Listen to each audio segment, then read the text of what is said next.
প্রতিপক্ষ যখন অস্ট্রেলিয়ার big three Pat Cummins, Josh Hazlewood এবং মিচেল স্টার্ক, তখন তো ব্যাটারদের ঘুম হারাম হওয়াটাই স্বাভাবিক।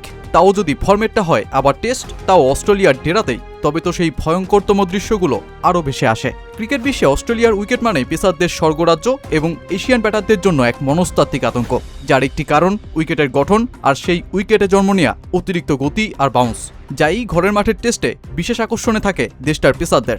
আর বাংলাদেশের বিপক্ষেই অস্ট্রেলিয়া শুরু হচ্ছে 1 বছরে 21 টেস্টের মহাযাত্রা। আর যেই সিরিজে বাংলাদেশকে সামলানো লাগতে পারে অস্ট্রেলিয়ার বিগ থ্রিকে, আর অস্ট্রেলিয়াকে বাংলাদেশের গতি আর পেস ভেরিয়েশনের নতুন দৃশ্যের।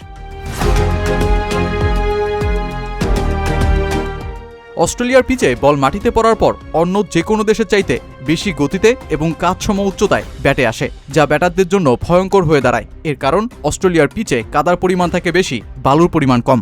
আর যেই কাদা রোদে শুকিয়ে শক্ত হয়ে যায়, ফলে বল পিচে পড়ার পর গতি না হারিয়ে উল্টো গতি আরও বেড়ে যায়। আর তাই তো অস্ট্রেলিয়ার এক একটি উইকেট আজও দলটার সবচেয়ে বড় প্রতিপক্ষ ইংল্যান্ডের জন্য এক গোলকধাঁধার নাম, যারা অস্ট্রেলিয়ার মাটি থেকে দীর্ঘ 15 বছর ধরে লড়াই করছে অ্যাশেজের ট্রফিটা আনতে।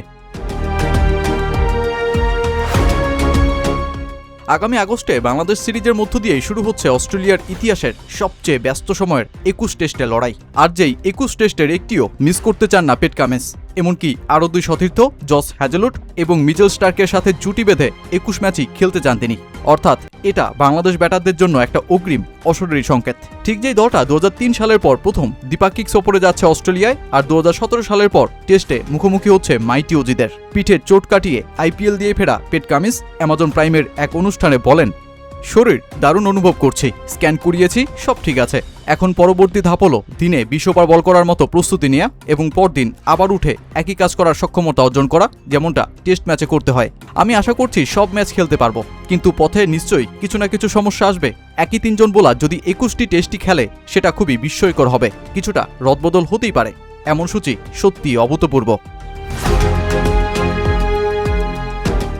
যেই সিরিজে বাংলাদেশি সমর্থকদের বিশেষ নজর থাকবে টাইগার পেস ইউনিটের পারফরমেন্সে, যেটাও তো বাংলাদেশের জন্য একটা বিপ্লব। গ্রিন আর বাউন্সি উইকেটে বাংলাদেশের ইতিহাস ভয়ঙ্কর ব্যর্থতার, কারণ পেস বিভাগে ইঞ্জিন থাকলেও এতদিন ফুয়েল ছিল না পর্যাপ্ত।